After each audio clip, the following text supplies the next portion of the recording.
Welcome back, guys. In today's episode, I'm sharing 8 true and disturbing stories about Appalachian parks. Real reports from rangers and campers who came face to face with the unexplainable things. One of these stories comes from a seasonal ranger who found a missing hiker's phone deep in the woods, still on, and just minutes later followed a trail to a clearing filled with hanging bones that disappeared the next day. So make sure to hit that like and subscribe button, share this with your friends, and let me know where you're watching from. Thanks. Now let's get into it. My name's Megan, and I was 27 the summer I took that maintenance job at Ridgetop Preserve. It's this tucked-away patch of forest somewhere along the Tennessee-North Carolina border, buried so deep in the Appalachians that you wouldn't even know it existed unless you'd already driven too far to turn around. No visitor center, no gift shop, no welcome signs.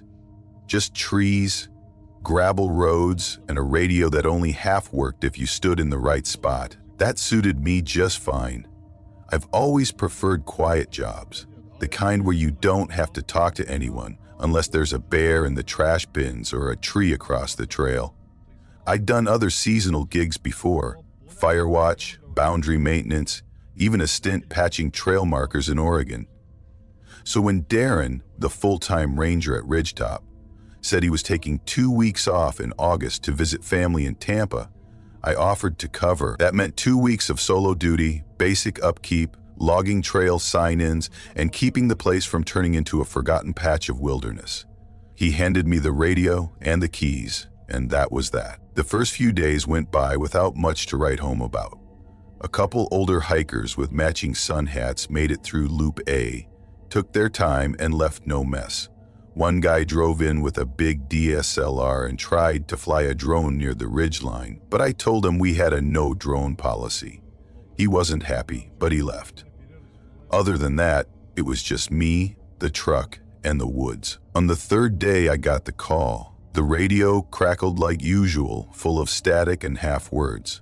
I was standing by the station when it buzzed to life.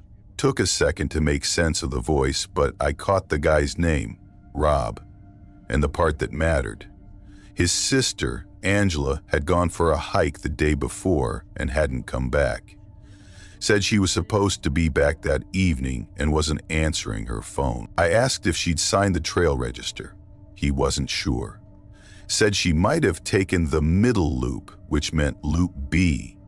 That was the one with the steep drop-offs, no handrails, and thick canopy cover that killed GPS signal halfway through. I told him I'd check. He asked if he should come down.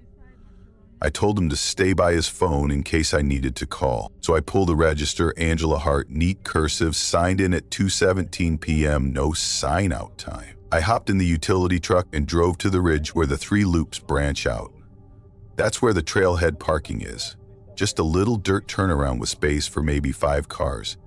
Her Camry was still there. Silver. Parked neat, locked, with pine needles starting to pile up on the windshield like it had been sitting a while. I walked around the car.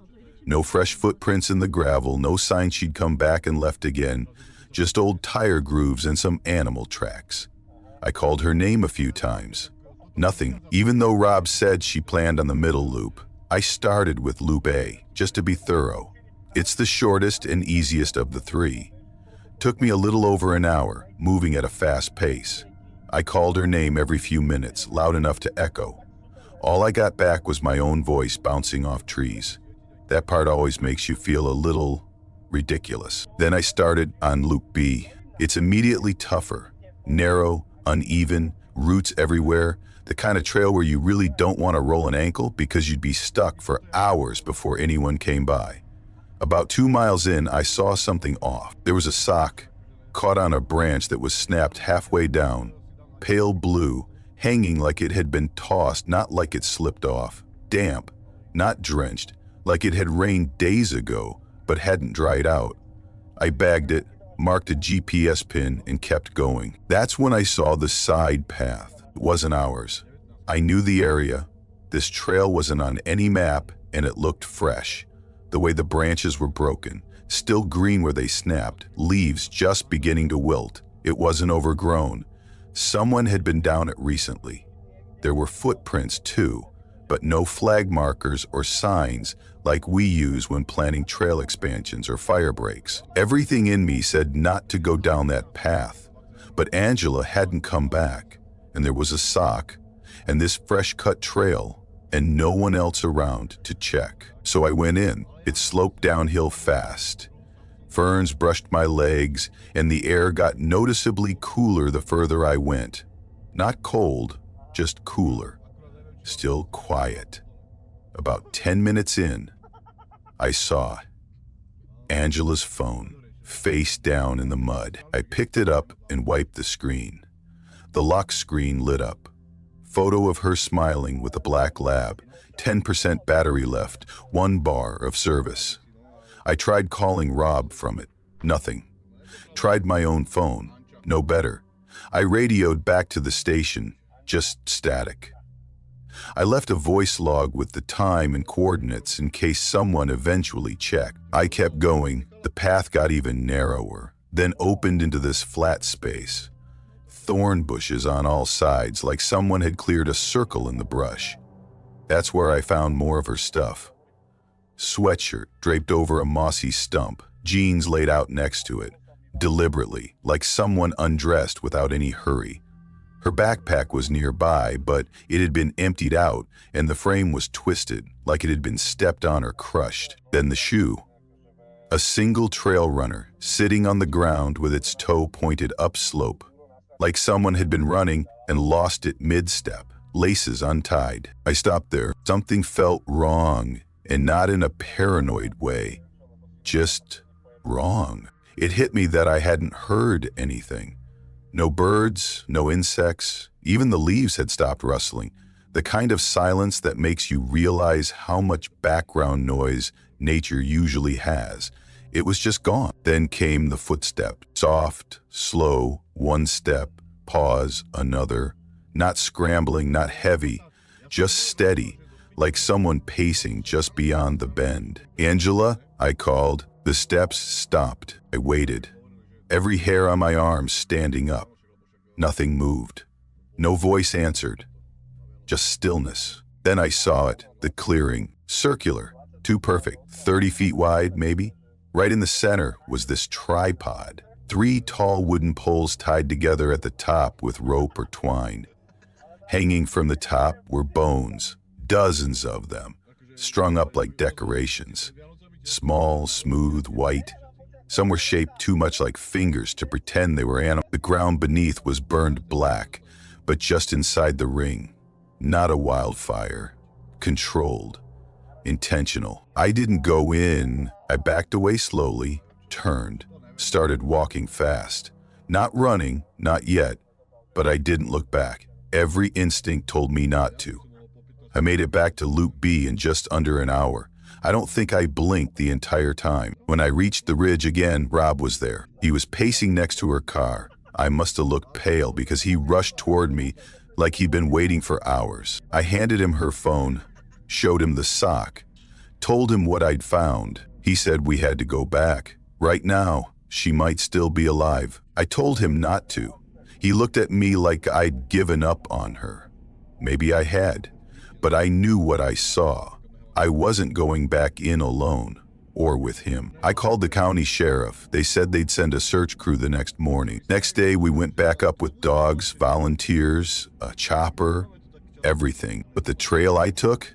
Gone. No broken branches, no offshoot, no footprints. We searched for 3 days. The clearing I found? Nothing. No tripod, no burn marks, just healthy grass. Angela Hart was never found. Her phone stopped sending a signal 20 minutes after I picked it up.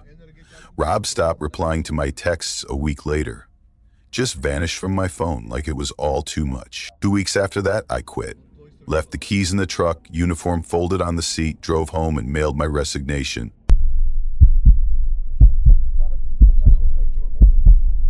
My name's Matt, and I was 27 when I got hired by the County Parks Department. It wasn't a dream job or anything, just a seasonal position they offered every spring. Basic maintenance stuff. I didn't need a degree or special training. Mostly I walked trails no one used anymore and made sure they were still technically in use so they'd stay on government lists. In March, they assigned me to this place called Glade Fork. I hadn't heard of it before, and that's saying something because I grew up only a couple towns over.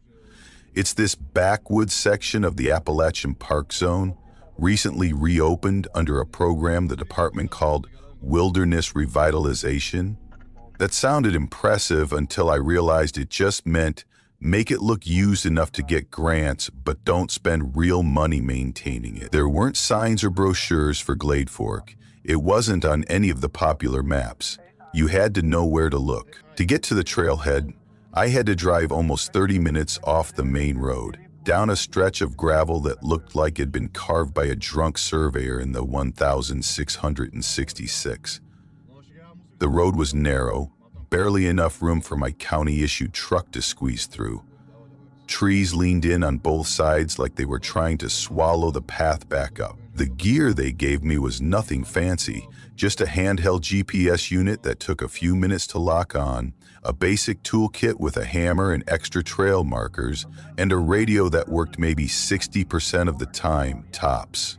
My task was simple: walk the full trail, find every mile marker, and replace any that were missing or damaged. That's it. Check the box, move on. First day on site, I parked the truck at a small clearing with the faded wooden sign, just said GF0 in black paint. I stepped out, stretched, slung my pack over my shoulder, and started walking. At first, nothing seemed off. The trail was steep but manageable. Mostly dirt with patches of stone where the tree roots couldn't hold it together. No real views, no dramatic cliffs, just quiet woods. Not even birds, which I only noticed after a while. Then I started seeing what I wasn't supposed to see: empty spots where mile markers should have been. Each marker is supposed to be a small aluminum plate nailed to a tree every mile. Standard issue. But here, they were just gone. Not old or broken, just removed. The nails were still in the trunks, some pulled halfway out like someone had done it carefully, not in a rush. I tried radioing back to base, hit the call button, just static. Tried again, nothing. That didn't surprise me much out there. Reception was always spotty in the hills. I made a note about the missing plates, chalked it up to local kids messing around, and kept going. At the first couple mile marks, I replaced the missing plates, hammered in the new ones, made quick notes on the clipboard. Everything was fine until mile 3. That's when things started feeling off. One of the trees had a strange patch where the bark had been stripped off, about the size of a sheet of paper. Not irregular like animal damage or weathering, it was a clean rectangle, shoulder height, like someone had taken sandpaper or a blade to it. I crouched to get a closer look, thinking maybe it was a fungus or termites. But right above the stripped patch, there were 4 tiny holes, perfectly spaced, like something had been threaded through them, and it had. There was a single black thread, still looped through the top 2 holes, thin, cottony, sewing thread thin. I remember squinting at it, trying to figure out why it was there. It didn't make any sense. I didn't touch it, just stood there for a second longer, then moved on. I wasn't getting paid to solve mysteries. Mile 5, I stopped for lunch. Found this wide, flat boulder near the trail and sat down. Took off my pack, unwrapped one of those soggy gas station subs, and opened my water. Nothing gourmet, just enough to keep me moving. While I was eating, I noticed something weird. My pack, which I'd dropped right next to me, was now a few feet behind me. I stared at it for a second, thinking maybe I'd accidentally nudged it. But right next to the pack was something that hadn't been there before, a stone. Not a regular chunk of gravel. This one was smooth, oval-shaped, palm-sized, and perfectly placed like someone had set it down with intention. On top of the stone was a single black thread. folded into a neat little loop. That was the first moment I felt really off balance, like I was being watched. I stood up and spun around. Trees, dirt, silence, no movement, no snapping twigs, just dead still. I didn't touch the stone. Threw the rest of my sandwich back in my pack, zipped it, and kept walking. I was probably 20 minutes down the trail when I saw another marker up ahead. But this one didn't make sense. It was the exact same marker I'd posted earlier. Same number, same scuff marks. I remember the little dent in the corner. It was unmistakable. But now it was ahead of me, nailed to a tree that I hadn't passed yet. I froze. Pulled out the GPS, powered it on. The screen flickered and then stabilized, showing I was nearly a mile off trail. That wasn't possible. I hadn't left the path. There hadn't even been a fork or a turn, just one continuous line. I tried the radio again, nothing, no static, no click, just silence. At that point, I started really paying attention, looking for landmarks, trying to match anything to the map I had. That's when I caught this sharp, sour smell, like vinegar or ammonia, chemical. It came in little bursts, strong, then gone. I sniffed around, thinking maybe I'd stepped in something, but the ground was clean. No swamp, no runoff, just dry dirt and leaves. That's when I decided to turn around. I didn't panic, not yet. Just turned around and started walking back toward the trailhead at a fast pace. My boots were loud on the path, which was fine by me. I wanted noise. As I walked, I saw more signs I hadn't noticed before. Another tree stripped of bark, but now the exposed wood had been painted brownish red. It looked like dried blood, but I wasn't about to check. Another tree had these long nails hammered in a spiral like a trap, the ends bent inward. Then there was one with a mess of black threads tied around its branches, hanging like tangled hair. I didn't stop. I didn't even slow down. Around mile 3 on the way back, I passed a tree with a little cross nailed to it. Looked homemade. 2 sticks bound with a shoelace. It hadn't been there earlier. I was sure of that. By the time I made it to the clearing, the light had dropped low enough that everything looked blue. The trees were casting long shadows. My truck was still parked where I'd left it, but I stopped cold when I saw the grill. One of the trail markers had been jammed into it. Not taped, not hung, jammed deep into the plastic like someone had smashed it in with a rock. It was bent and dented, but I recognized the one I'd put up earlier. I knew the scratches. I didn't even think about pulling it out. Just unlocked the truck, climbed in, and turned the key. The engine sputtered for a second, just long enough to raise my blood pressure, then it roared to life. I drove out fast. Didn't care about the gravel flying up behind me or the branches scraping the sides. I didn't slow down until I hit pavement. Back at the station, I went through the usual motions. Cleaned up, filed my report, wrote down everything, the missing markers, the weird trees, the thread, the smell, the marker on my truck. My supervisor didn't say much while reading it. When he finished, he looked at me and asked, "You didn't go off trail, right?" I shook my head. "No. Followed the GPS the whole time." He just nodded once. Then he pushed the report back across the desk and said, "Let's keep this internal. No need to put anything else in the file." I didn't argue. Honestly, I was relieved. They reassigned me the next week. Different zone, different trail. I never went back to Glade 4.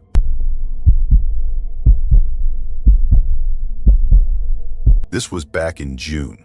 I remember because it was warm but not sweltering, and I'd gotten this idea stuck in my head that I needed to unplug. I was restless, sick of scrolling, of work emails, of small talk. I wanted to reset. You know how people do those silent retreats or go to the desert to find themselves? Mine was supposed to be 5 days alone in the woods. Just me, no phone, no Wi-Fi, no pings or posts, nothing but trees, my gear, and whatever thoughts showed up. I got to Brush Hollow Trail just after sunrise. The parking lot was half full, mostly day hikers going for the easy loops. They smiled, waved, nodded. That sort of cheerful politeness people have when they're about to spend 2 hours pretending to be outdoorsy. I wasn't doing any of that. I told my girlfriend I'd be out of service the whole time, gave her the map I'd marked, and promised to text when I got back. Then I hoisted my pack and disappeared into the woods. Day 1 was great, seriously. I knocked out about 12 miles uphill and hit this ridge line that overlooked a massive spread of forest. You couldn't see anything man-made, not even a power line, just green in every direction. I sat there, fired up my little stove, made the worst coffee ever, and drank it like it was the best thing I'd ever tasted. That first night, I set up camp near the overlook, ate a protein bar, crawled into my sleeping bag, and fell asleep to the sound of wind in the trees. Textbook peace. Day 2 started fine, but got weird fast. The trail narrowed and the trees pressed in tighter, like the forest was shifting subtly, trying to test my sense of direction. I lost the path more than once and had to backtrack. It didn't help that the markers were almost non-existent, just faint blazes on trees, some so faded I had to walk up close and squint. Sometime around early afternoon, I found this old wooden post. It had Camp 3 carved into it. Nothing else, just that. No camps 1 or 2 anywhere in sight. No arrow pointing the way, no indication who made it or how long it had been there. It didn't look official. The carving was rough, like it had been scratched in with a knife. But I was tired, and it felt like a sign that I was on some kind of path. I shrugged and kept moving. Later that day, I came across a clearing that didn't look natural. The trees opened up into this perfectly circular space, and right in the middle was a fire ring made from blackened stones. Grass was flattened in a wide radius around it, like something or someone had camped there recently. But there were no other signs of life. No gear, no wrappers, no prints, nothing. Still, it didn't feel abandoned. It felt paused, like something had been there and stepped away for a second. I sat up anyway, my feet were killing me.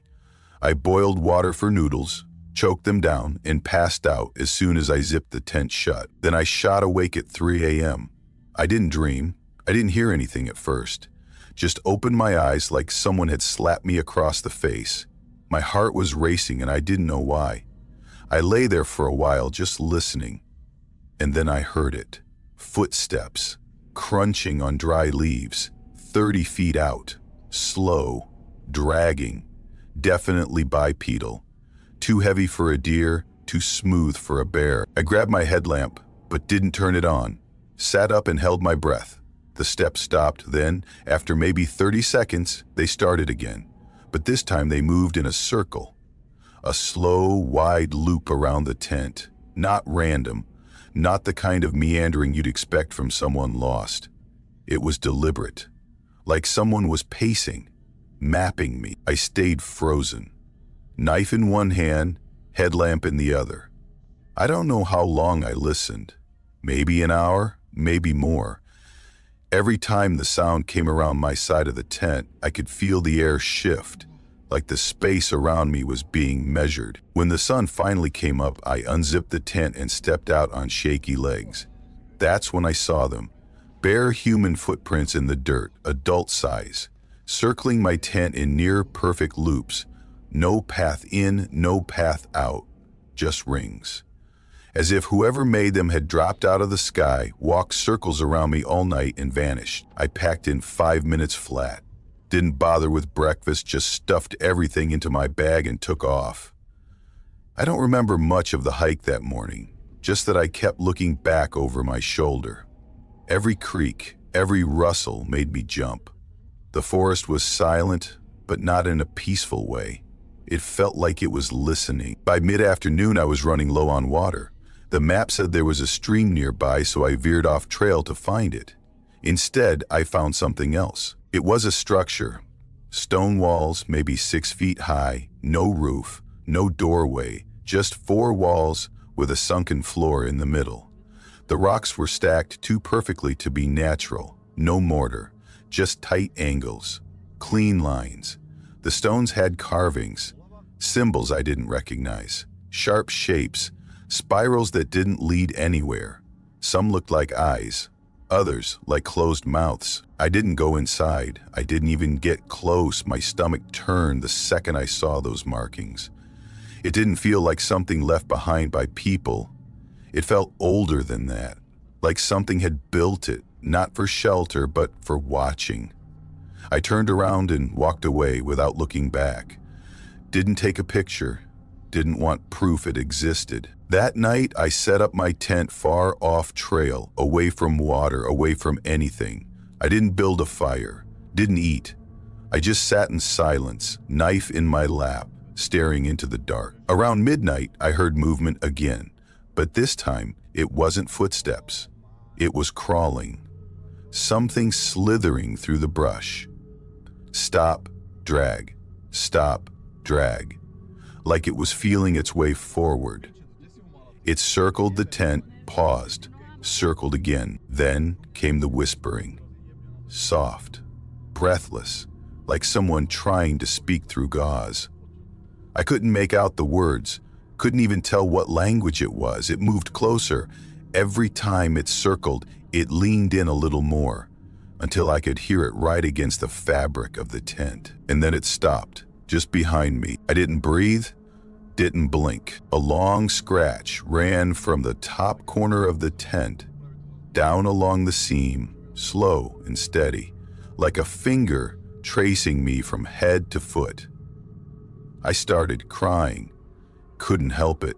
The sound was so gentle, but it broke something in me. When dawn came, I stepped outside. The woods were quiet again. Normal. No footprints, no trails, just one long, clean mark down the side of my tent. Straight. Precise. Like it had been drawn with purpose. I made it to a ranger station by late morning. Must have looked awful, because the guy on duty didn't even ask me to explain. I told him there might be someone stalking people near the northern trail. He just looked at me, then walked into the back room. An older ranger came out, white stubble, weathered hands. He didn't ask anything, just said, "You were near Brush Hollow?" I nodded. He sighed, scratched his neck and said, "People stopped using that trail years ago. Camp 3 wasn't for campers." Then he walked away. I drove straight home. Didn't even unpack. I tossed the tent, the pack, everything into garbage bags and dumped them at the curb. Haven't hiked since. Can't even drive through those mountains without getting a knot in my gut.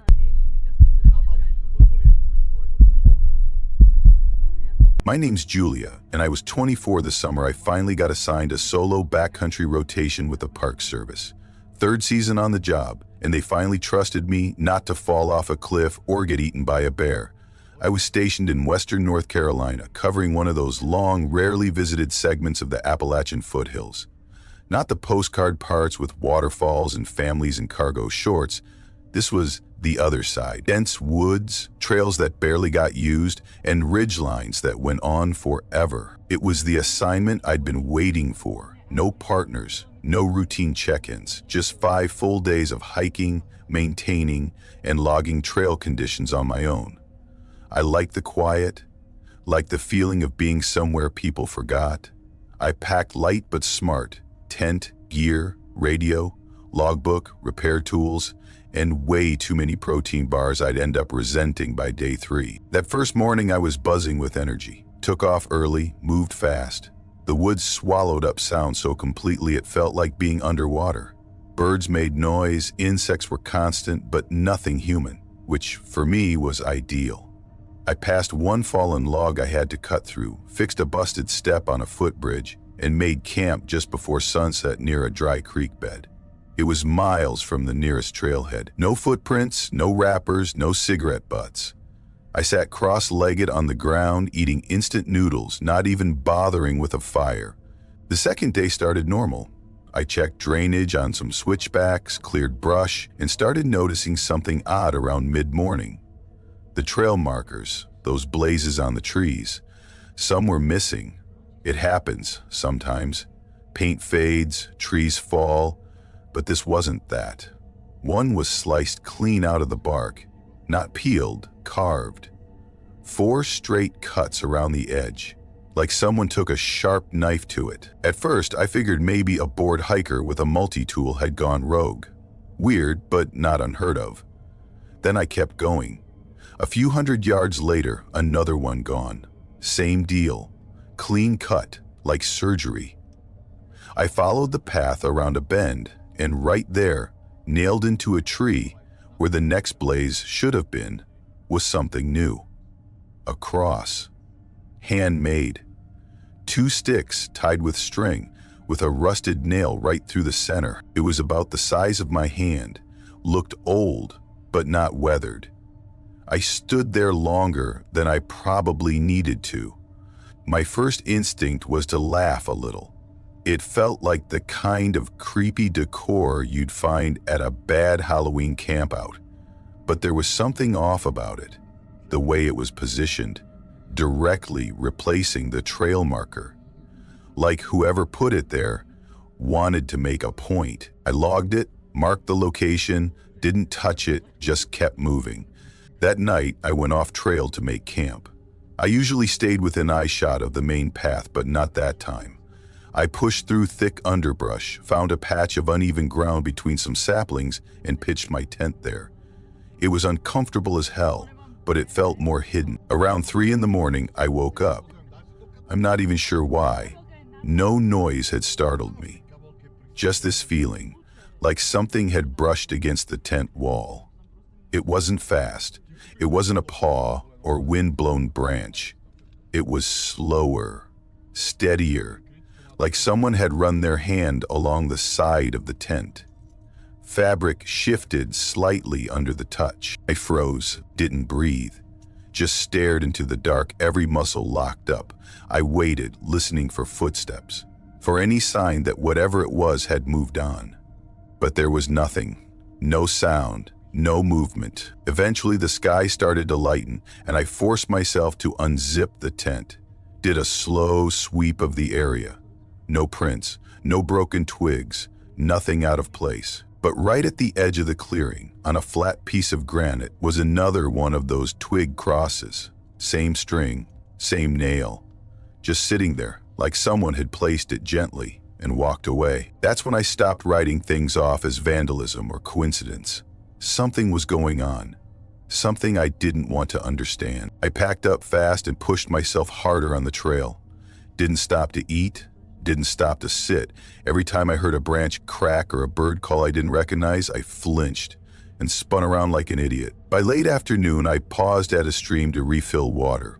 Sat down just long enough to pull off my boots and dunk my feet in. That's when I saw another cross wedged between 2 rocks on the opposite bank. Same twine, same size, fresh. I didn't speak, didn't curse, just got up, packed everything, and moved. I didn't log it, didn't mark it on the map. I was officially in note mode. That night, I set up camp on a narrow ridge. No good spots. I ended up half sliding in my sleep bag all night because the ground wasn't level. I didn't care. I didn't cook. Didn't even open a food pouch. Just sat inside my tent, holding my knife like it was the only thing between me and something I couldn't see. That was the first time I heard the flute. It was faint at first, soft. I thought it might be a bird or a weird echo, but it didn't change pitch or direction like a bird call would. It was just a tune, or part of one. 10 seconds of slow, breathy notes. Then silence. Then, again, closer. It came from one direction, then another. Behind me, then to my left. No footsteps, no rustling, just the sound, then nothing. I sat there all night with my headlamp off, afraid even to breathe loud. By the 4th day, I was done. I wasn't going to the next checkpoint. I wasn't finishing my loop. I remembered an old, unmaintained side path I'd seen on a years-old trail map. I didn't even know if it was still walkable, but I took it anyway. By midday, I stumbled into this clearing I'd never seen before.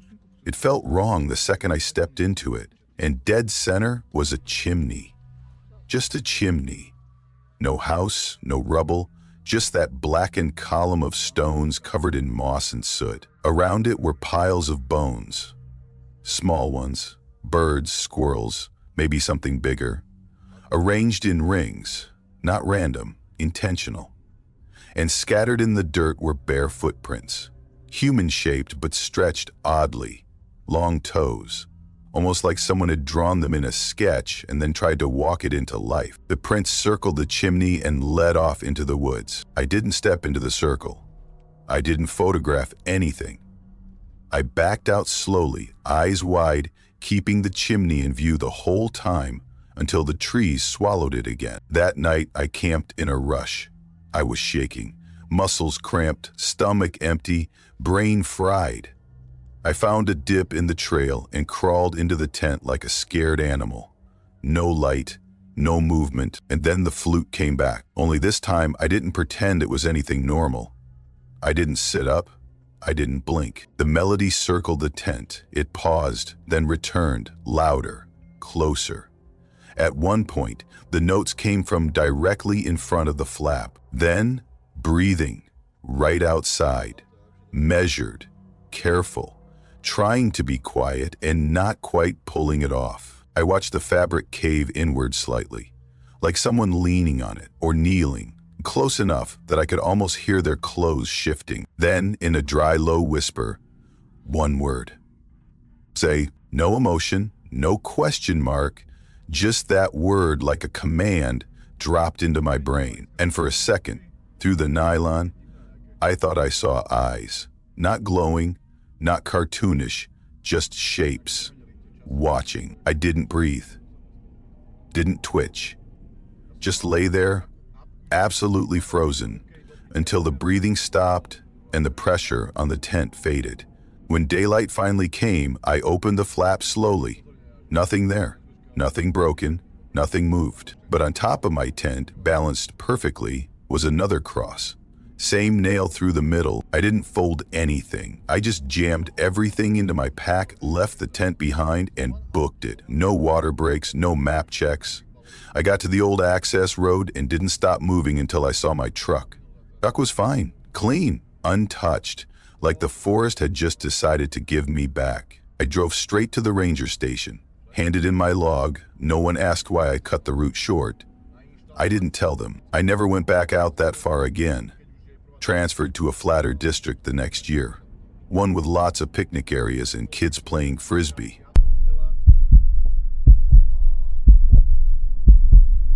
My name's Derek. I was 21 when I decided I needed a break. That last semester had eaten me alive. 2 failed classes, my roommate got arrested for something ridiculous, and my girlfriend ghosted me so thoroughly I didn't know she existed anymore. I had zero energy for anyone or anything. I needed space.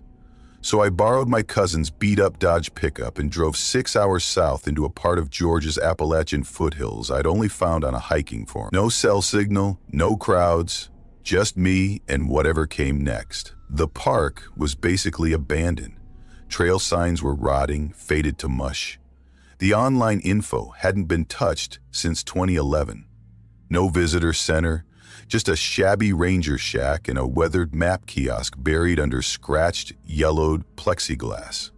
The whole place felt quietly forgotten. The ranger, Doug, was a skinny guy in his late 50s with a shaggy gray beard. He looked like he slept in that uniform. He barely glanced at my ID before sliding me a crumpled trail permit and pointing at Zone 2 on the map. "You'll be the only one up there this weekend," he said. "Zone 2's got the views." I asked about bears, he shrugged. "Hang your food at night, simple." Then he paused and got quiet. "Then, if you hear someone call your name after dark, don't answer." No laugh, no wink, just those words. I smiled politely, expecting a punchline. He didn't smile back. Instead, he waved me toward the door. "Old trail joke. You'll be fine." I started the hike around 3:30 p.m. It was under 4 miles, but straight uphill, with long switchbacks winding through pine and thick brush. The trail was dusty, dry, and deserted. Around mile 2, I crossed a clear creek. Chilly water, tiny whirlpools around my boots. then climbed out into nothing but trees and quiet. By the time I hit the Zone 2 marker, the sun was low, with amber light pouring through the pines. I found a small clearing on a rocky ledge overlooking a steep ravine. Perfect spot. I wrestled the tent into shape, tied the bear bag to a high branch, and boiled water for a pouch of chili mac, the scent of tomato powder mixed with pine sap. I forced myself to really taste each bite. I wasn't scared, just alert. I washed the bowl, tucked into my sleeping bag, and turned on the battery lantern. It flickered like it hated me, then went dark. Lights out. I lay there, listening. Frogs croaked in rhythm, insects droned softly, and somewhere distant I heard heavy steps crushing dry leaves. Normal for a forest, right? I figured I'd just doze off. I must have, because next thing I know, I woke up. No dream, no half sleep, just awake. My brain was loud, the forest silent, dead silence, and then Derek, calm, unmistakable. From up on the ridge where I'd been looking when I ate, I froze, heart pounding, took a slow breath, waited. 30 seconds later, Derek, now behind the tent. I sat up slowly, reached for my pocket knife, felt the smooth cold metal. Not sharp, but it was mine. My pulse was a drum solo. Then I felt it, a finger dragging along the tent wall, slow, deliberate, nylon flexing beneath it. No sound, I could just feel it. My blood felt thick. Then the zipper started moving. Not the zipper on the sleeping bag, the zipper on the tent door. I snapped into action. I slashed with the knife and created a hole big enough to crawl out. I lunged outside, rolled on dusty ground, scrambled to my feet, and ran barefoot into the forest. I didn't look back. I crashed forward, tripped over a root, took it full face into the dirt. My right leg exploded with pain. Something snapped in my calf.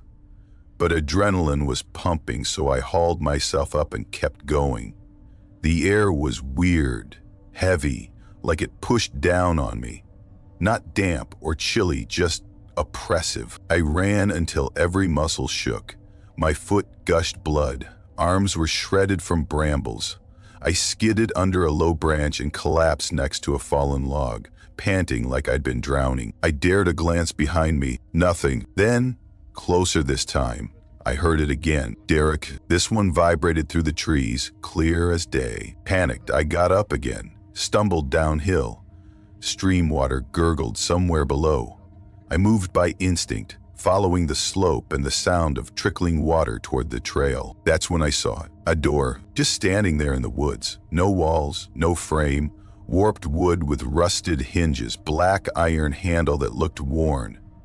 It didn't make sense. Then I looked down. Footprints in the soft dirt led up to it. One of them was mine. Same tread, same little tear on the left heel. But I'd never walked here.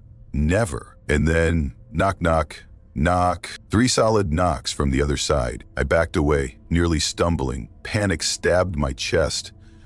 I didn't wait, just ran. I plunged through brush, wandered until I found something familiar. The same fallen log from earlier, that one I'd passed on the way up. I recognized it by the lichen patch on its bark. Relief tightened around me. I followed the creek upstream, water over stones. My foot and leg throbbed, but the forest, bright again, felt safer. Eventually I found the trail, even though it was twilight, and I couldn't tell where day ended and night began. Then I recognized the clearing. The tent was gone, all of it. No stakes, no gear, not even the rope I used for the bear bag. Like I'd never been there. The adrenaline popped off, my head pounded. I just ran. Eyes on the trees, my limbs on autopilot. I hit the ranger station around dawn, exactly before sunrise. I banged and shouted until Doug opened the door in pajamas. His eyes were wide. I told him everything, slow and fast and stuttering. He listened, didn't interrupt. When I paused, he walked to the radio and said, "Zone 2's active again." I asked what that even meant. He stared back for a long beat. Then, "There are places in those woods older than maps. You wandered into one. He offered me a cot in the back room. I lay there, every sense alert. I heard doors creak outside. Wind? Or him? I didn't sleep. After an hour, I left.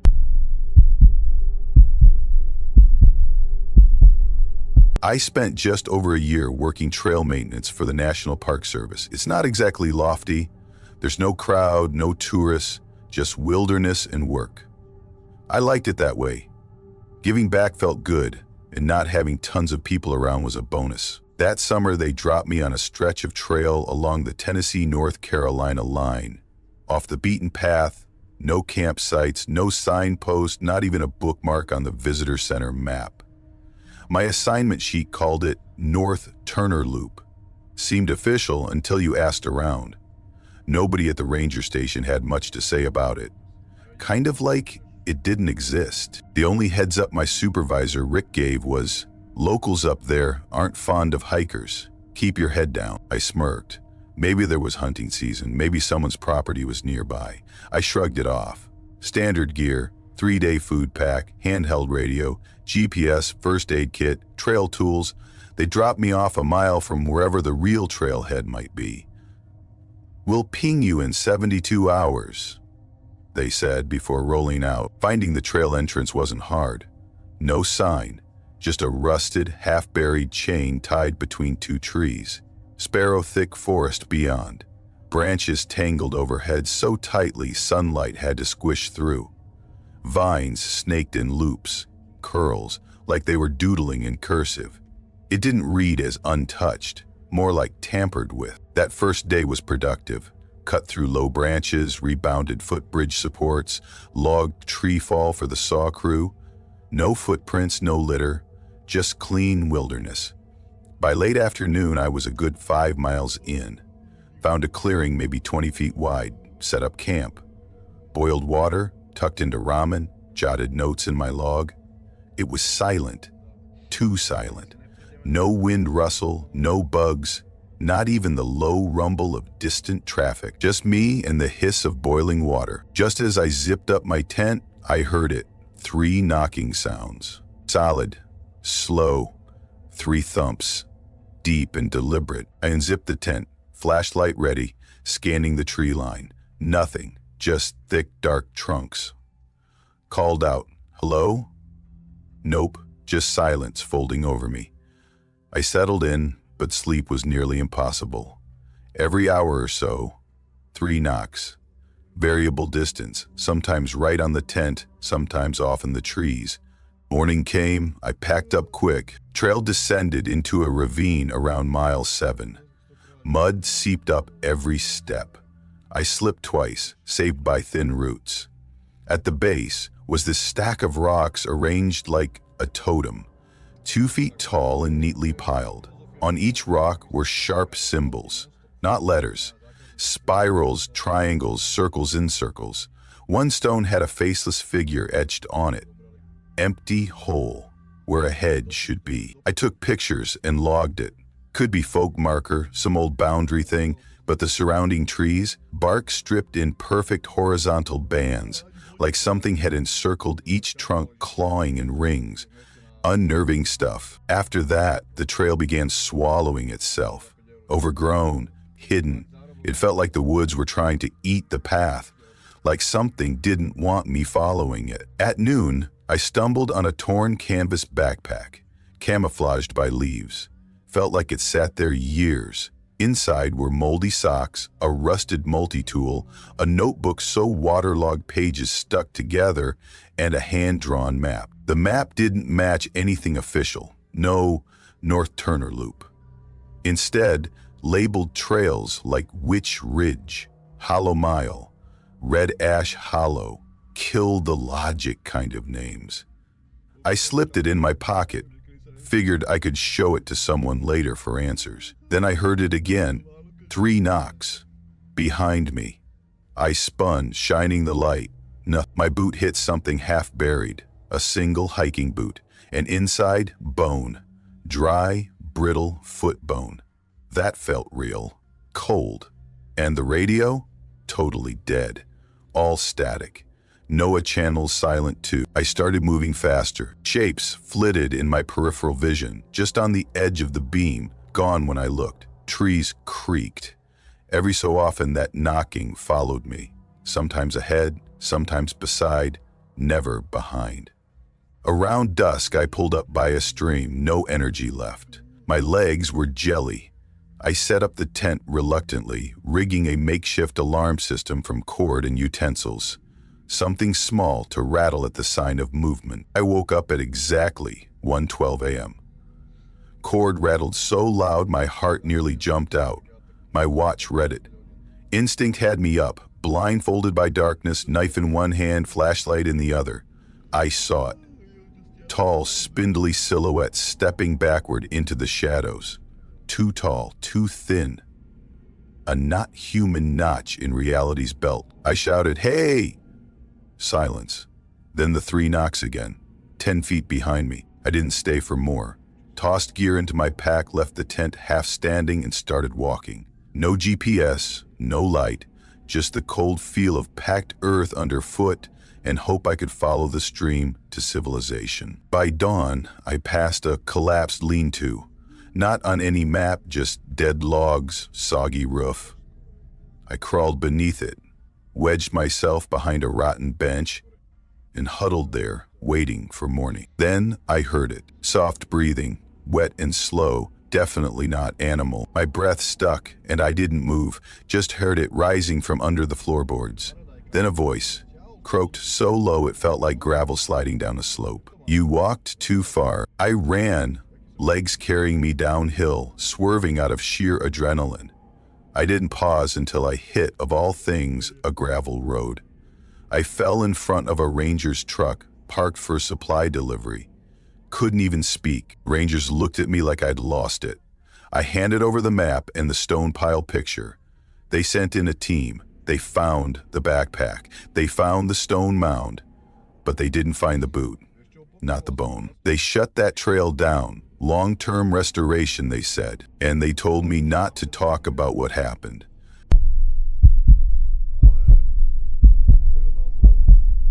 I was 26 when I took what I thought would be a chill solo trip through Ocoee Ridge. It's part of the Cherokee Range in Tennessee. Not the most extreme spot, but remote enough to feel like you're out there. I'd done plenty of solo backpacking before, and I mean real off-the-grid stuff. I liked it that way. No phones, no people, no noise except whatever the woods had to offer. I figured I knew what I was doing. I'd done this particular loop a couple years earlier and remembered it as being pretty manageable, if a little overgrown in places. So I didn't bring a map. That was my first mistake. Not some dramatic failure, just that quiet, cocky kind, where you don't realize you've screwed up until it's way too late. The first day felt normal. I made decent time, didn't twist an ankle, and didn't get turned around. Set up camp beside this narrow stream with a shallow bed. The water wasn't deep, but it was fast-moving and clean. I pitched my little orange tent on a soft patch near some mossy rocks, boiled water for one of those vacuum-sealed meals, chicken teriyaki or something that definitely didn't taste like it, and crashed early. That night was dead quiet. Not even raccoons. No other hikers crossed paths with me. It was like the place had been sitting empty for weeks, maybe longer. Didn't think much of it. Day 2 started off a little slower. Slept in a bit, took my time packing up, and by the time I hit the trail again, I'd lost a good chunk of daylight. Figured it was fine. I still had plenty of hours, and the next campsite wasn't supposed to be far. Except I overestimated the trail and underestimated how steep the climb would get. Around late afternoon, I realized I wasn't going to make it to the next marked site before dark. The slope was getting rough. Every flat-looking spot was either too small or covered in roots. I kept pushing forward, thinking I'd find something better, just around the bend. That better spot never showed up. Right before the sun dipped low, I saw a patch about 20 yards off the main trail that looked clear.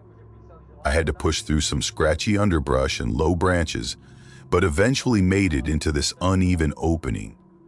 It wasn't great, lots of rocks, thorny plants, and sloped dirt, But I was out of options. I wedged my tent between two large boulders, drank some water, skipped dinner, and laid down. Sometime after midnight, I snapped awake. Not because of a sound, at first anyway, but because I felt something was off.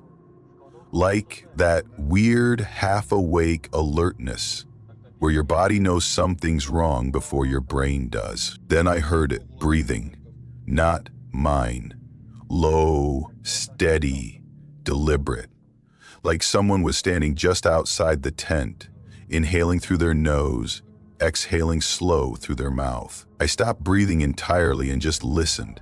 It was faint, like they weren't right up against the tent, but close enough to hear. I held still, waited, and then it stopped. For a second, I thought I'd imagined it. I've had dreams where I think I'm awake, but I'm not, so I told myself it was nothing. Wind, maybe, or some animal sniffing around. Then something touched the tent. I mean full contact. Not brushing past it, pressing into it. 4 fingers. I felt them through the nylon, pressing slowly from the outside, spaced like a hand, and dragging across the fabric just inches from my face. I didn't move. Couldn't. My tongue felt stuck to the roof of my mouth. My heart was going wild, like it was trying to break through my ribs. I slowly reached to my left where I kept my small hatchet tucked beside my sleeping pad, grabbed it, stayed frozen. I don't know how long I lay there like that. Could have been 10 minutes, could have been an hour. Nothing else touched the tent. When the sky finally started to lighten, I crawled out. There were streaks across the tent. 4 clean drag lines on the dew-covered fabric, like someone had traced their fingers over it deliberately. I walked a few feet around the perimeter and found 2 footprints in the dirt. Bare feet, human. Not deep enough to be fresh, but not old either. No shoes, no socks. Just 2 prints like someone had stood there watching the tent. I didn't eat. Didn't bother brushing my teeth. I shoved everything in my pack and got back on the trail. I kept telling myself it had to be some twisted joke. Maybe a local guy saw me set up camp and thought it'd be hilarious to screw with me. But I couldn't shake the fact that I hadn't told a single person where I was going. I hadn't posted online, hadn't left a note. There was no way anyone knew I was out here, much less in that exact spot. Around noon, I came across a narrow valley with a stream cutting through it. I knelt by the water, planning to refill my bottle, when something caught my eye under a flat rock. Carved into the underside, clean, fresh lettering. "Stay with us, Josh." Not faded, no moss, no water damage, like someone had etched it just recently, like it was waiting for me to find it. I stood up so fast, I nearly dropped the bottle. Backed away from the creek, didn't refill, just turned and kept walking. That's when things started feeling wrong in a deeper way. I realized sometime in the afternoon that I hadn't seen a trail marker in a while. Way too long. I tried to convince myself I just missed a couple of blazes, or maybe they were faded. But everything looked different. The trail under my feet didn't look like trail anymore.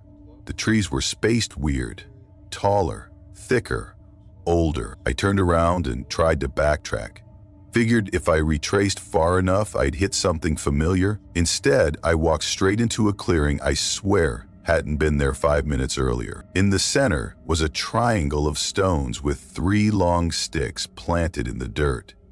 Vines wrapped around them, holding strips of torn fabric. Some white, some faded, red or brown. One of the strips had a printed logo, Backtrack Outfitters. Same brand as my shirt, same color, same logo placement. That's when I finally panicked. I didn't even look at the other cloths, just turned and ran. Picked a direction and forced my way through the trees, thorns ripping my arms.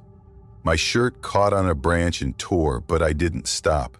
I didn't see trail anymore, just forest, thick and endless. Right before dark, I saw smoke. Wisps of it floating sideways through the branches. I followed it, crashing through whatever was in the way. There was no fire, just a cabin, old, crooked. The left corner had sunk into the ground, making the whole thing lean. Logs were dark, probably rotting. No windows, just empty frames. But smoke rose steadily from a metal pipe sticking through the roof. I should have turned around, should have run. Instead, I walked up and knocked. Once, no answer. I tried the door. It creaked open. Inside, it was one room. A low-burning stove in the corner. A wooden cot with a thin, dirty mattress. A three-legged table and some uneven shelves with rusted cans. The place stank like wet leaves and iron. And then I saw the photos, nailed to the wall above the cot.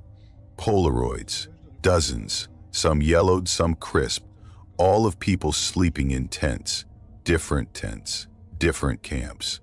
Some zoomed in, some wide shots, and one of me, same orange tent, same sleeping bag, same little tree, with my pack leaned against it.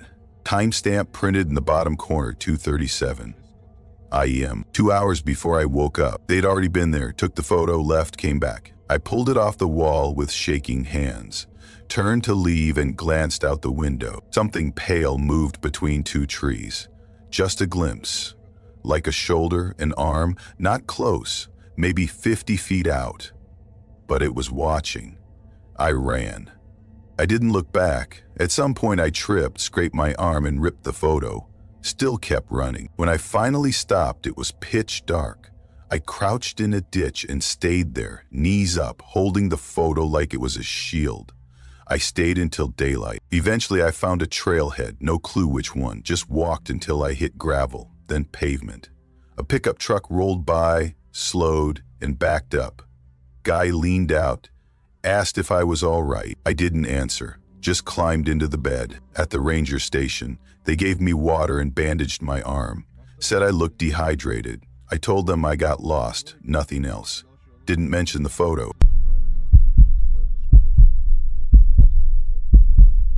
Back then, I grew up in a town called Tilson, just west of Asheville, where everybody kind of knows everybody, and there's not a lot to do unless you're into sports or bonfires. I wasn't. I liked being out in the trees. I spent so many weekends in Pisgah National Forest, I could have drawn some of the trails from memory. That place felt more familiar to me than my own neighborhood. It started with my Uncle Greg.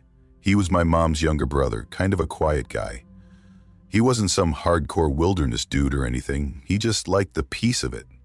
He'd take me out on day hikes when I was a kid, teach me how to read a map, check for fresh scat, that kind of thing. He had this way of making you feel capable without saying much. When I turned 10, he started letting me carry my own gear. By 13, I was planning my own routes and convincing my parents to let me go out solo. I wasn't reckless, though. I always packed smart. Compass, backup GPS, laminated maps, extra batteries. I left detailed notes about where I was going. I wasn't trying to prove anything. I just really liked the quiet. Not like headphone quiet. I mean the real kind. When you're out far enough that even the birds stop making noise and all you hear is your own heartbeat or the crunch of your boots. That kind of silence. It made everything feel clean, simple. That fall, I was digging through an old hiking forum. I don't even remember how I found it. When I came across this thread titled something like Unmapped Spots in Appalachia. Most of the comments were wild, talking about hidden bunkers, ghost towns, cryptid sightings, but one post was different. It was from a guy who said if you followed this faint cutoff trail near Grayson Bend, you'd come across the ruins of an old ranger substation. Nothing left but a concrete foundation and maybe the base of a watchtower. He didn't leave a pin or GPS data, but he described this tree that had been split down the middle by lightning and now leaned over a bend in a stream. Said that was the marker. Just past that, the ruins were tucked into a clearing. It sounded just specific enough to be real and cool enough to check out. I planned it for that weekend. Left early Saturday morning, parked at a spot I knew near one of the less used access points. Nobody else was there. I scribbled a note with the date and my route and left it on my dash just in case. The first few hours were easy. I stuck to the known trails until I hit the stream the guy mentioned, and there it was, the tree, just like he said. Split clean down the center, hollowed out, blackened inside, leaning right over the water like it was bowing. I stepped under it and kept going. That's where the trail basically vanished. I followed what looked like a game trail for a while, just faint lines in the brush. I marked trees with orange tape as I went. My GPS was already dropping signal. Not totally gone, but glitchy. Compass still worked though, and I'd brought a topo map, so I wasn't too worried. Still, I stopped seeing any signs of people. No trash, no boot prints, not even an old fire ring. That's rare out there. Even in remote spots, you usually find some leftover foil or bottle cap. But this? Just leaves and rocks. It was around 5:00 when I found the clearing. The foundation was there. Big concrete slab, maybe 10 by 15 feet. Cracked and chipped, moss growing in the corners, a few rusted bolts still sticking up, like they'd once held something down. There were beer cans around too, but old ones.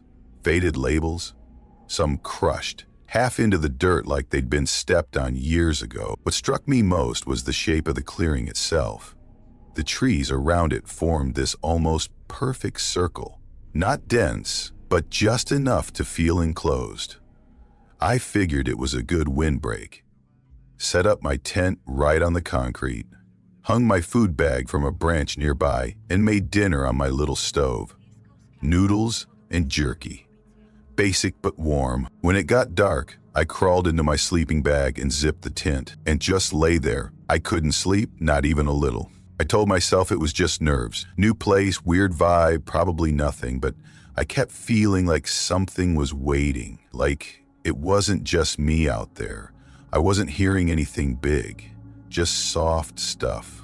Leaves twitching, bark creaking, normal forest noise, but I couldn't settle. Then I heard footsteps, slow ones, not random snapping, not a squirrel. These were human-sounding crunch, pause, crunch, pause. They started at one edge of the clearing and circled. The sound stayed steady, like whoever it was deliberately walking the edge, keeping distance but making the loop. When they stopped, they were directly behind my tent. I could feel it. 10 feet back, maybe less. And then nothing. No movement, no sounds, just dead still. I didn't breathe. My flashlight was in my pack. My knife was under my pad. I didn't even twitch. Just stared at the roof of the tent, waiting for it to tear open or collapse or something. After what felt like a full minute, the footsteps started again. Same slow pace.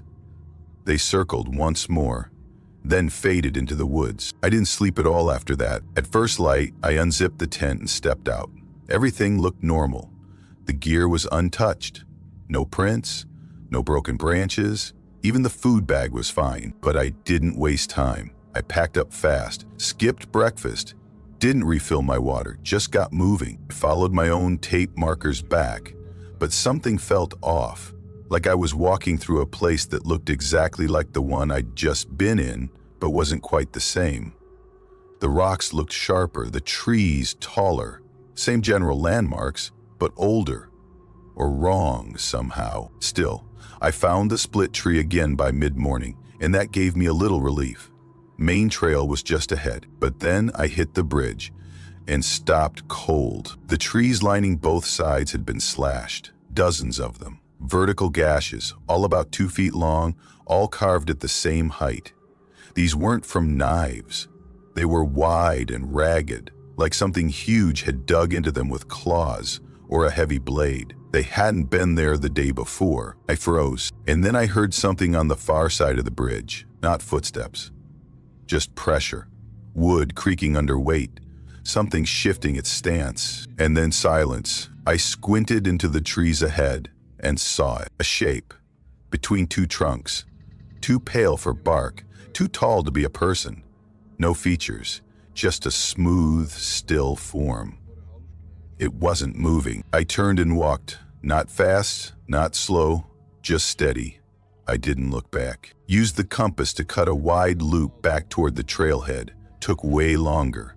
Thorns ripped my legs. My socks were soaked with blood by the time I hit the parking lot. My car was still the only one there. I didn't check the trees. I didn't pause. Just got in, cranked the engine, and peeled out so fast I scraped the bottom on the ditch near the turn. Didn't say much about it to anyone, just told them I got spooked. Heard something big in the woods and decided to come back early. Left it vague. Nobody asks for details when you say you got rattled out there. Everyone's been creeped out in the woods at some point, but I haven't gone back since.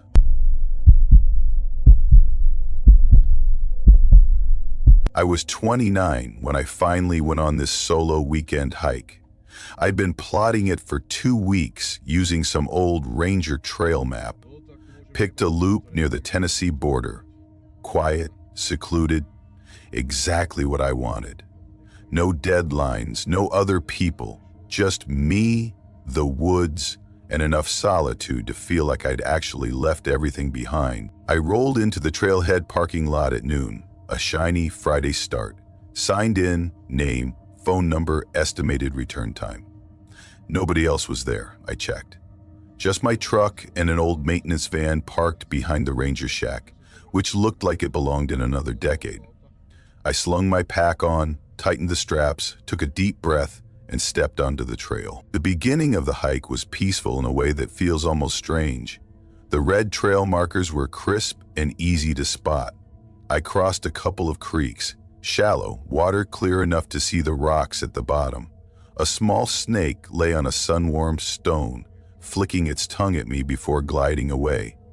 Then there was a ridge, maybe 150 feet up, where I stopped to take it all in. The entire canopy stretched before me, treetops in perfect rows, like some manicured hedge. I paused and just listened. No cars, no planes, no people talking, just my breath and the soft snap of leaves under my boots. It felt too silent, and I liked it. 4 miles in, though, I stumbled onto the first weird thing. It was a thick tree, maybe 5 feet around, pale bark, peeling in strips. From a distance, it caught my eye like a blank canvas someone had started painting on. I walked closer and realized it was hundreds of names carved into the bark. Some stood alone, simple initials. Others had full names and dates, 1972, 1984, 99. They spiraled around the trunk, spaced carefully. None looked fresh. They had age, cracks, bits of moss in the grooves. It felt like someone had made a point to leave this tree covered. I braced my hand against the bark, feeling the roughness, the slight chill, and then stepped away. 10 minutes later, I saw another tree like it. Names, dates, maybe symbols or foreign letters I couldn't make out. Then a third, fourth, fifth. By the sixth, it felt like more than coincidence. My imagination started spinning, kind of like hikers leaving their mark, but that many trees, that methodical, unnerving. It felt organized, like someone documenting people entering or leaving this place, like there was a plan behind it. I fought the urge to turn around, to ditch the trail and head back home, but I'd only packed for a single night. The loop was already plotted, so I kept going. Made camp past this pine-surrounded ravine. The ground was soft pine needle carpet, perfect for my one-man tent. I set up before dusk, boiling water for instant rice and tuna, watching the steam rise in the dimming light. Calm, quiet, too calm. Then I heard it, crunching, crushed gravel, exactly 30, 40 feet away. I stood up, rice forgotten. "Hello?" I said, not loudly, just enough to break the quiet. Nothing. Crunching stopped. No animals rushing off. No scurrying sticks. Just silence again. I grabbed my flashlight and did a slow circle around camp, checking the brush line. Nothing. No footprints in the soft pine mulch. No bent branches. No flashlight beam catching someone's face. I told myself it was a deer, or just my mind playing tricks. I zipped into the tent, heart still thumping. It was sometime after midnight when the tent wall brushed against my face. At first, I thought wind or gravity or a branch, but it kept up. I felt the nylon bend inward, almost like fingertips. Someone, or something, was circling the tent, pressing lightly. I stopped breathing. My spine froze. Then, right beside my ear, a voice, soft, calm, low. "You're in my space." My heart hit the back of my throat. I froze, knife in my boot, which was outside by the flap. Inside, just me, a flashlight, and my dead phone. I didn't even dare move. Silence stretched. Then, after minutes, felt like long minutes, it came again, same voice. "Don't carve your name." I didn't reply. I couldn't. I just lay there, thinking, I need to leave, now. Eventually, I heard nothing else. The brush stopped brushing, no footsteps leaving, just a quiet tent in a dark clearing. I waited a bit more, then unzipped, crawled out, and looked around. Empty. Boot exactly where I left it, knife untouched. I packed fast, no coffee, no snack breaks, and set off down the trail. Black as night around me. I swept my flashlight over the trunks, chasing the red paint markers. Some were faded, others missing. I found myself backtracking a couple times, nearly losing it, but kept going. Around 3 a.m., the humming started, a soft female voice. No words, just a steady hum. Like someone singing to themselves or practicing a melody. Not loud, but it wouldn't let me ignore it. A background song that didn't fade. Every time I stopped, the humming stopped. I'd take a step, and it returned. It was climbing with me, following me. Then I stumbled around a bend and saw it. A cabin. Small, log walls, low roof.